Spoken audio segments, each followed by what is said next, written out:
Boma wele yot dok romelamal, jamaa whitewashing bar soap, sabuni ayoza, aye chabun luoko boma be loyo. Ki chabun ma romelamal kun tiki rangi mataki cream, jamaa aye mung me kelo lewi gangi. Mole kombo dok miu leo kit ma bom yorbet kwede ki kume. Nonge dukan ki supermarket duju may loboman. Lutatune aye chapa General Enterprises. Ginonge idukan number deki Rafik Building, Ichiku Boykam.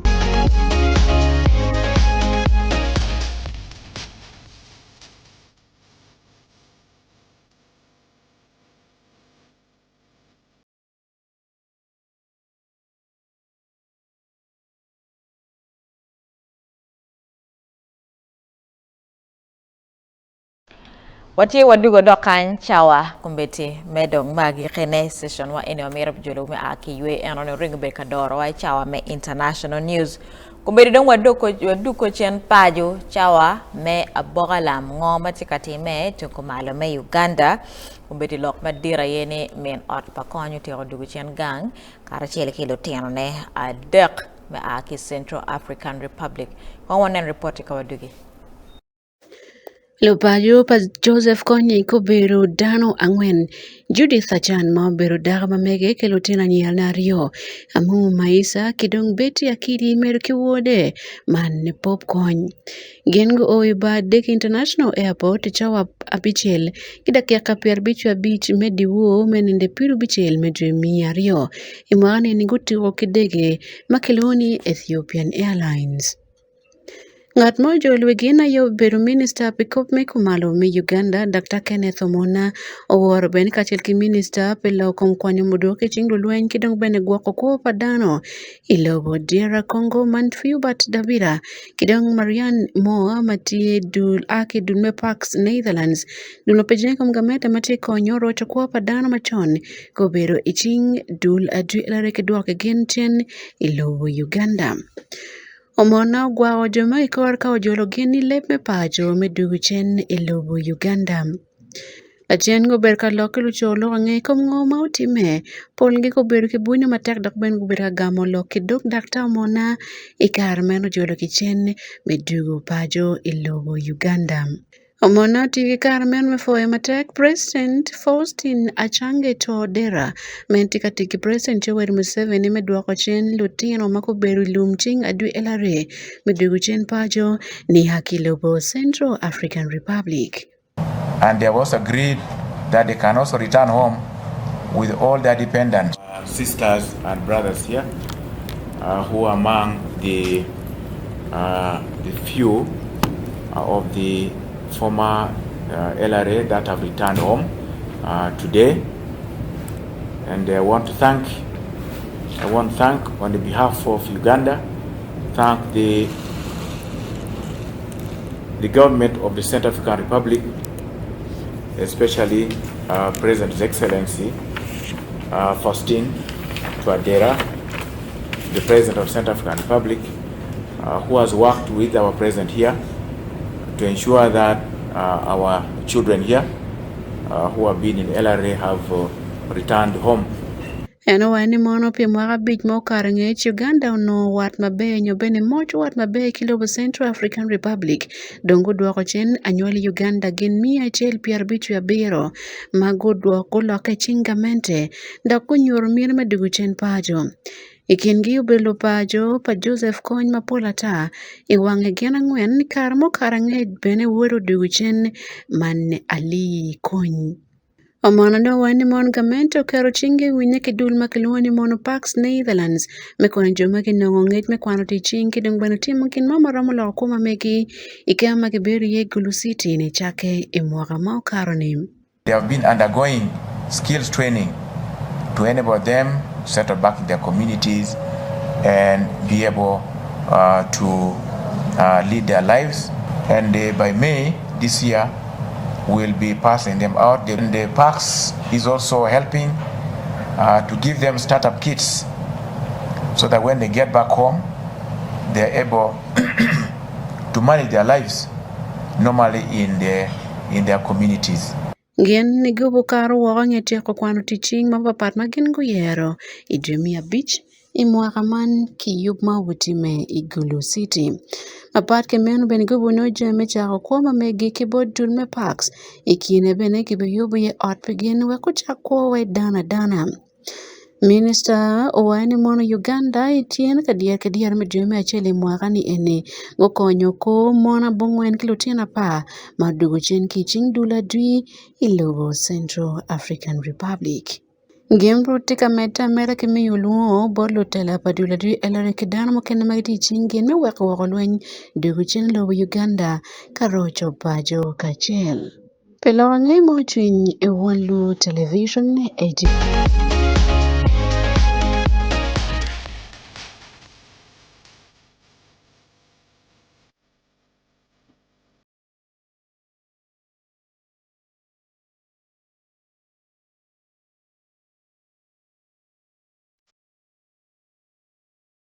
After 12 minutes, Chel Kidwan Mathieu Kakate Anone Lutiano, men ot Pacon, Chel Makumberu Dugu Kilutiano na dek ke ilum. Oringi ini pewang mo Chel Motinano, Dana Magiti Dugu Kilum, specifically Mon Pacon, ini Kiranaka Nana Waja Kere we ni ICC kumbetido yenyo konyma bawa logo en ngatange exactly kama enti ye pere ento dugu gang pa men ote kilo tiano ena itamene uroramo mi clue mo men niang kama en konji ye kikume Emma foyo la peñ ma pol tie karin wiya ento la peñ ma kana parang peño yon set ento ame chela mera for government me Central African Republic Central African Republic bana tiengo ma chel matilo Africa ma keka yela ma pol fol dula dui ma pat bana tiengo kono konyu medo kom dula dui mo kana mano bedo chon i Central African Republic Central African Republic tilo ba chel matike lonyo me tengo magilwoni diamond ka cheke lonyo ne mo kana chalo Democratic Republic me Congo konyo medo kol dui mo kana o ngeo mabe kama konyo chako kere kilweny mege intention ma mege melweny kom gamante pala dilo yoweri ka goto Museveni dul mo UPDF bere kar mi yelle ke tek menano ni goriamo kon ka chel kilo lweny ma mege ma gen go beru kati ka chel wanano lo dirna mo kana chalo Dominic Ongwen ma yano beru chel making commanders ba la dit LRA en ti kumbe di buch Thomas ko yelo bena gi boli buch chakma Amnesty Gikelo, lokpa Amnesty ubieno from 2004 kawiya po mabe. Amnesty ye pardon maki mi me balo bal ke kilum waneno dano ma Paul gen gudugo gemeni gi Amnesty apart from la de Dominic Ongwen ka chel ki Thomas ko yelo magi pegimeni gi ento jomo kena magi bedu ka mako gi chala child soldiers child rebels gen gemeni gi jomo kena mati bedu chalo I wonder what the criteria is maybe Amnesty. Chalo jo anone jo ma gen gitika wayne gitielo teno bakon ka chel because I cannot confirm. Confirmation mo ma scientific nyo para me confirming ada yemeniti allegedly. Jo anone benano gimi Amnesty. So Amnesty Commission gi yabilo me Uganda kan men nanoni jo ma gen gubelo bal magamento bedo kergi kilok gamento wekigi gen go ko beno chalo dana mo kene so jone be tikien ge dugu ba jone unfortunately po winyu ngwe mo nyu ket ma jone duan gi winye kede nyogi logo nyu pegi logo lem ngo po winyu ki gumarat winyu ni journalist pe gi kwar ki journalist ni mier po gi interviewing jone pe ne gi olo mier gi mini gi kare gen go yue and I believe pegiti onge kilum direct gen go bedo kabedo long kabedo i Central African Republic at least kabedo mo mar pak Netherlands o chero no gi kiye pe pak Netherlands o chutingo gi kilum kama gi be kabedo anoni that's what I know no pere tek no gi meni gi at least kien gen ngarachel o lokki journalist ka no leba choli ka gi ngeyu ka no leb mag le mo achel ma tie I lo Central African Republic pian guma be la dira achel me a kilo bo Central African Republic ana o lwa ko jona me biano ke Uganda no rom translating bana pera techno mero win side mo manok pian lo America la chinja ko ta chano duk me yenyo la did Joseph Kony. No, Bernard, they can give us a clue. Kama Joseph Kony. And we are not watching any what it amuni do any because I did con Mona Duang in any way. So and he's not the first one. Mudugu, Ogudugu name Duang Bernard here, but Medugu any olo grammar look dana Kamala did here. Gamaloka betek. Piana chi lane.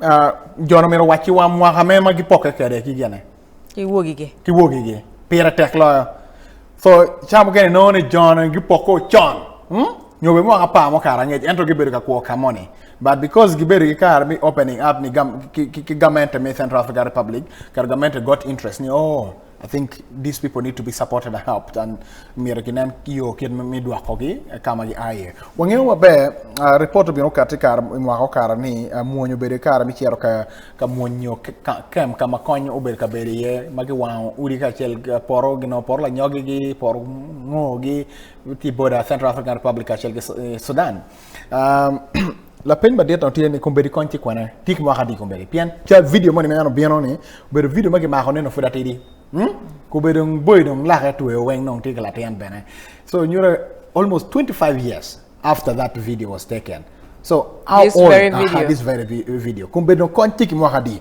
ka any video ti ka nen chal ngara ti mo appear beach kuye and according to my assessment so konyo me robert around 75 or 80 ge kenyo that range so no bene ke government romber para ben and it's something that we can never know yes according to research madana weng dong rieko me we lobo any old weng lobo mun America konjo chu we dana weng me we lobo commandos me kono Germany kono Russia ma wota me wondo tekot wale the wegna kono wegna group e ne weng peti ngara mom has been able to locate kama konti so we can never know so it speaks volume but I believe as one low television we have opportunity mo mera manen kiet me lokki jomo a ki Central African Republic ane kag yue chalo kiet me ge waje kiet ni awek gi kong gi yue po loket gi kong so atamoni bena is not a script ma is being written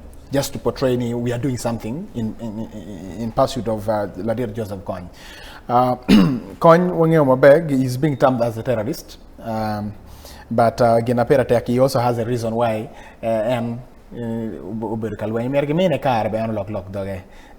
if amnesty can also be given to him, fine and okay. We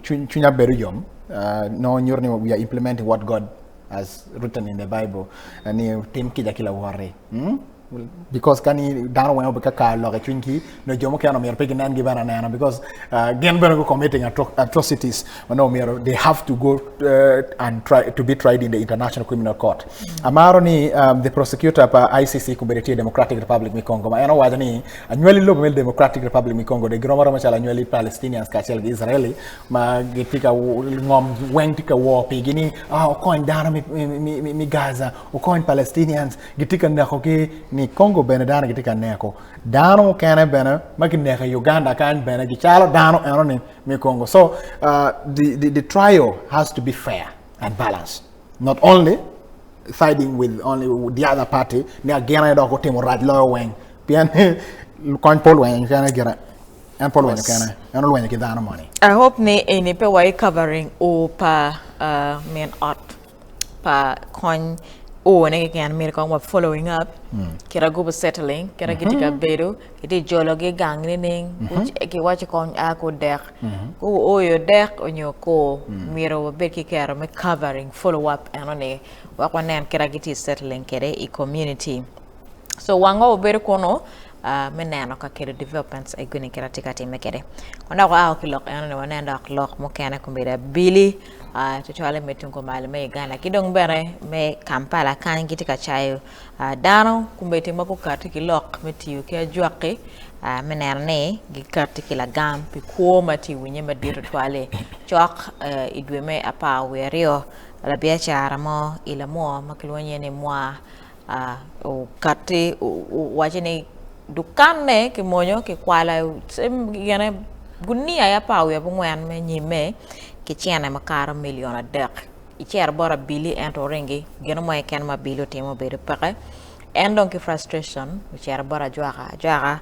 ki dok tich ma meke suspects ma nyingi nyol tich ba jwaga moto tich ena o makaro a beach jomo kena tiki tam gi ma pat ilokom ilok mo teme ila mo ena eto abili of course idok teach ma megi kiti wachene dana miro go work abili tem teach ma megi ena ni kumedo ke maka jwa kani yo ke maka la biashara ena yo bena mel pinek oringe me ka gamta me ka Nino mwana wa I am a humanist. And I believe in African traditional society and African traditional customs and cultures.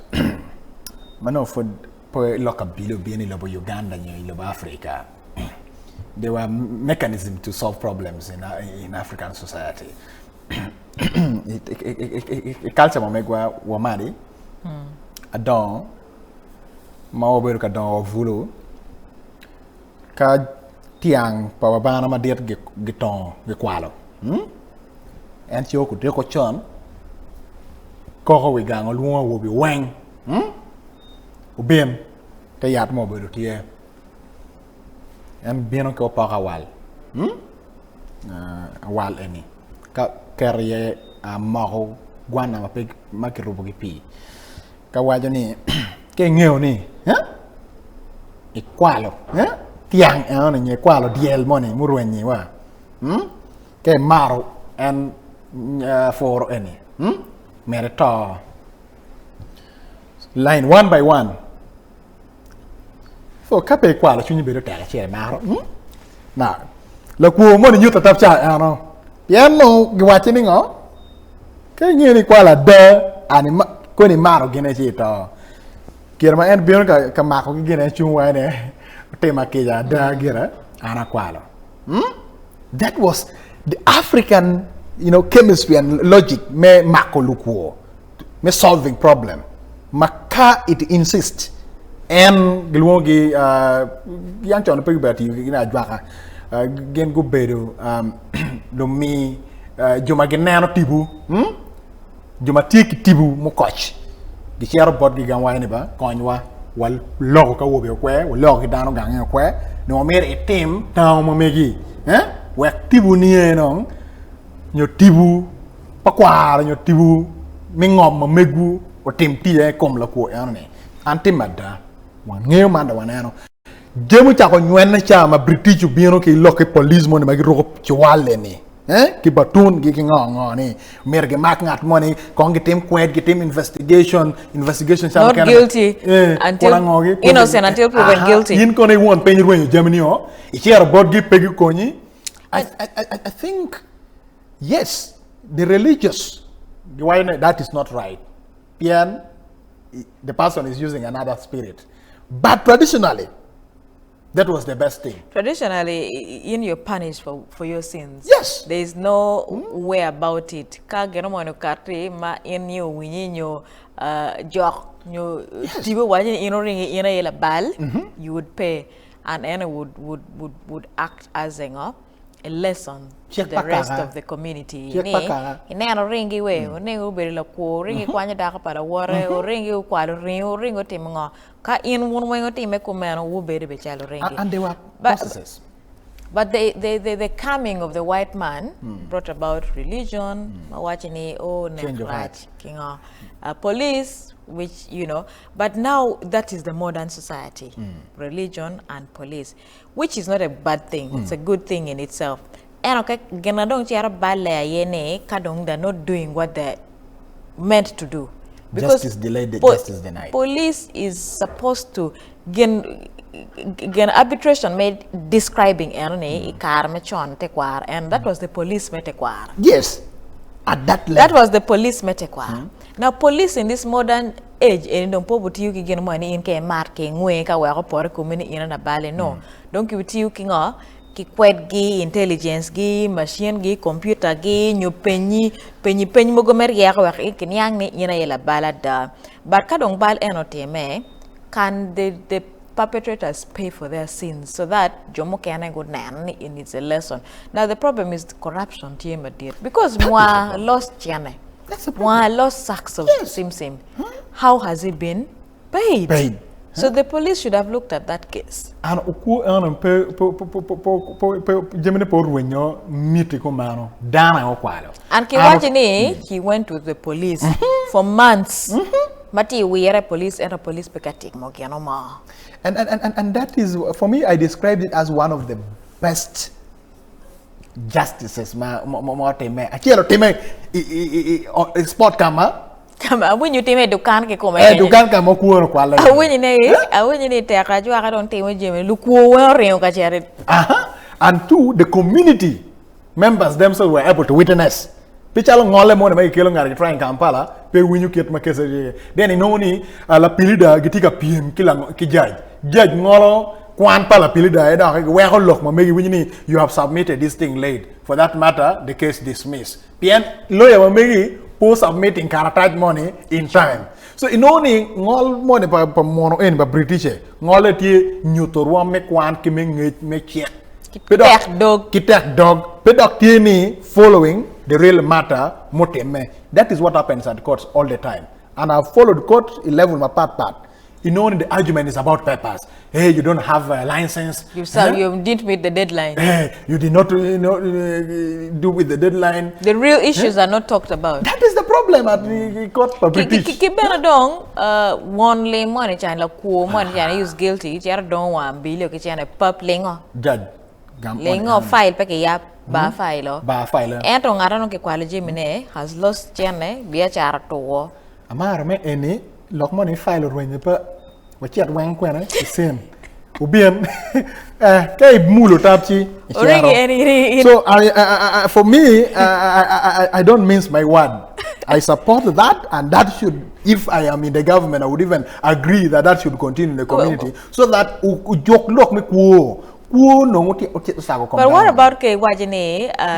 Some people lost their lives between Kuo Kinek, Manamata.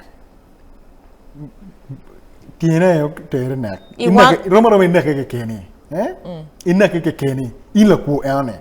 Because amaro nying woda lu mo tene watogiwa. Watoke kenwa. Pingane dogwa mo tiu ke mi loke chamu ke newa.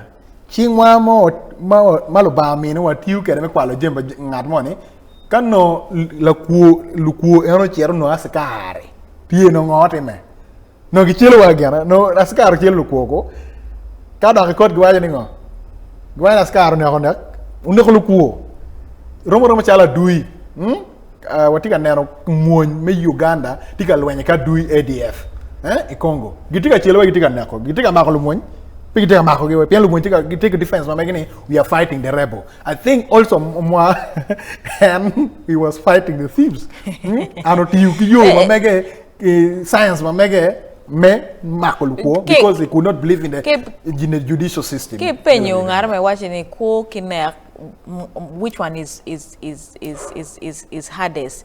Pian Jimmy kaki kwal in ramati it waka Jimmy ana ko pangarama ka dorwenye da dene. Bare nyim rubal bal dong bal fair justice.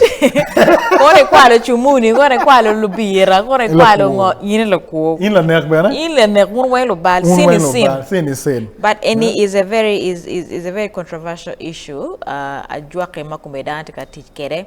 Menara ne ko ma mege lo ko ke bieno ke tem teach ma mege lo ko eno ta. Ki ko abili stakeholders apart eni pian jal eni la bia charme la mo eni ki maka ko meri gina jwa kan mo ngiti police ability wajine kitika charging gen kin lockman nek mada ena no dara bijulo maguto rigi ini tika nyer eni to ki ko me no to na mo kana me ginyer bana to mala miu to ye en ginyer an to pala ko chi pa kok bana pian tiana yo tero cho kwalo ngio ma ben tika kwalo jamba ngat kane ngat on tiu ki kwoke tiu ki chilling he has invested, he has spent time pian when time is money more watch wa kumano then in from nowhere just come and carry sack Imiar ni ndu chere chat en nyim one. Koni beno ku poko ke bili. Awachi. Na mera bili kano poka da mera bili mo ne me rion gen. Anyway, but this it challenges our judicial system. Very much so. It challenges our judicial system. Aaron nyuru kama leng ni peho ma diet ti lok me pido ilo me Uganda. Lok money mi noni judges gibega arguing ki lawyers i level me kwana megine omiro jeko. Let's follow the matter. Kage wayo ringi gemao ki dago bangat money. Follow. Kit mo rengo chako bino kere kom dago bangat ni ning. Mo dago bangat. Dok be mire chul pi bali ano. Mira chul be bali. Kage no ada. When it's well investigated, and I don't like this investigation where you have to torture somebody. That is also not right. In use all the psychology to get the fact right. If it is measuring with tape measure distance, use all the knowledge. Me finding. I'm keyboard down Bino kila gam because frustration on tia Billy Pekati matiki matekotwal dok down to the ruin Jimmy Gitika Joaka Nyoko, a Joaka Madam Pegatia and Manego down on a room me, Chalmela more and any Rintika you may ring it while the Birkin ning. And I Konicha more mira gam tam make Mamigu. Kano wa beta Jim Canano locked up. Mokana mira chadak wa district me more kumbeti. Kano kitika chako jingo twin party members me FDC yungecha bet chokario angech ma lo member me party FDC chokario lo wa ki party FDC me donye NRM Anthony Akol MP Mekilak North Kidong LC5 me more Michael Akon wengu ki FDC Udonyo dong NRM kumbeti vice president me FDC nyenga Fungaru Kapsan Fungaru tika camping ya moro ka cher ka jingo twin supporters me FDC ni po chunyu po chwe tutwal uringi. Do you think it's too late? Me achela mero awat kidano me amoro. All is not lost. Ka Michael Lacon Elsa Beach kachel ki Antona Call gen go kutiangi me winye ki NRM dar NRM gen go chero pe district ay mo chero then pe woman go chero because the district does not belong to Akol and Lacon as per se. And the people. The district belongs to the people. The elected leaders matin gen go tiangi go wow dano ge omukero gene komge go cher ka winye ki joma dano ma pol ma gono yero gen no pe chwa ko tampa gamenta nen eni nyuro kamaleng ni po yelo tela meu o yero joma pe igi o yero dano mo cher pe igi pepi won peno ka pi won ba no gen go kabero pen gen kanera ngech dano mo rie ngegi inino me ye Niba antina tila member me parliament me Clark North eni pedano eni pingo a chuma da logo matek e kom jame ma command down pe bolo kui ni leng down pe bolo kui ni nyi bo down pe bolo kui ni nyi ngwel nyi tingu nyonyo nyi don von mabe down do poli kui ni lobo ki lok manoti ka a ki chunyi kar ki adam gi man karo ki dogi and look me logo gudu ngat money pat an ke logo lok money winyu ma met a don chia pingo a winyu a ke dogi but don chia pi ani leng aneni kimi chung kere so dano me amoro me radio kere wigi kuma ni apa Antonia call ka shell ki Michael Akon mati Elsa Big me chero i NRM pegon go chero kamoro we NRM amoro don enamoro. But Oringi, one any political structure, there are those strongholds. Ma can remember bit morning armor ma commands more respect I party. Matake o tap yenge money rama bedutie. We can all agree. Tutwale I kit me chui bibie in any way. So irama tamane irama watch nene I tunkumbalo me Uganda, there are some FTC strongholds. Matek in the nerne uringi nyo kwer lokati kuman ka do ringi ka kwer wengu ti dokal te lokadong watumbo do. No, watumko. Yes, so atam fungwaro macher kun ka temo choko chuin darane pe watum gere, but it all is not well. And that's a good move, and I'm here for FDC for taking that a stand move. And I'm here for Ladita Kapsas and Fungaro is one of the staunch mobilizers for Forum for Democratic Change. With the wave Mubergateme FDC, that has never shaken the Kapsas and Fungaro. And this is what the opposition political parties should be doing. Niba, that does not mean the end of everything. They were commanding respect party because they have money. Then because of their position of leadership. But let me tell you, we might even have better FDC members in Amoro than even the two at the district level, because there's that structure of the forum. Any Roma Bertie Baringe Tampi latte there machwa FDC ma peking it matut ne o ngaramani ken ma partner mo kati yung ya call me any megumo matie kachato nyime mo fur machwa lo tene gangkwan tamane gameta pere ka konye na ti me chala bol trust ne when you gen ne when tie I party money Kenya chala FDC anoni kubeti ngat ma eno bolu era kwi ma eno chwa ma wachi ina ina la lwenya ma tek do tio in dong reasoning eno butiu ire. And that is, of course, that is why Kapsas and Fungaro, I'm not the spokesperson for Forum for Democratic Change. This disclaimer, I need to put it clear. Yes. But the initiative taken by the party, Meneroni, Omiaro, Gochiaro, Lokidano, Niba, not all is vanished. The party is still very strong, and we can still have. The member Magiti Party Anarchy District Mamoro would even rise to the level. Antona call Guinea. And I mean a white dog. This is what I've seen. Not only with the Forum for Democratic Change, crossing for a national resistance movement. It is this culture of Chokodano Memeto Willy men negotiating, on the table with NRM, for instance, if you are going, what Kenny? Look, these are the people, they have crossed today. Crossing Kenny. Yes. Look, because I've seen this trend.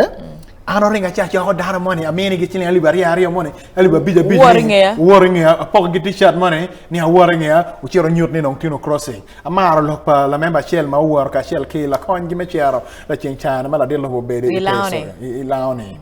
I don't know why any of Gikan Halibor boring me and idiot war me Jamakuan and Jenna making me crossing Halibor Anony. So expectations have not been met, but expectation Pangato leading in is being fulfilled. That's why the mismatch is, and mismatch don't take a suffering. But anyway, it can make you we be check mama gang pare and ring even didn't watch a mirror done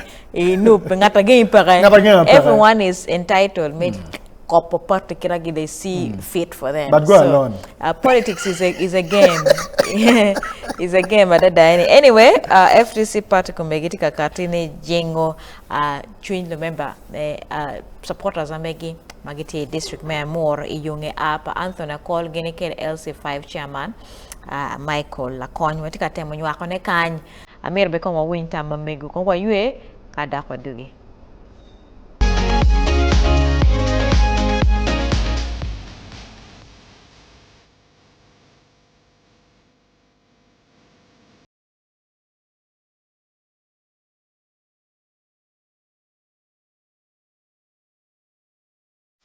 Nong miet paluok kitabun mamonya doku Kilanzo luxury bathing soap. Yeki kwene mapat chalawai mentho antibacterial, ice cool, blueberry, coconut kishia butter kidong raspberry. Mogi ken mayero wero del komidong maleng kon weri no miet paluok kitawa duju. Lanzo luxury bathing soap, the ultimate refreshing feel. Luchatone aye chapa General Enterprises ginong dukan number deki Rafik Building Ichiku Kampala.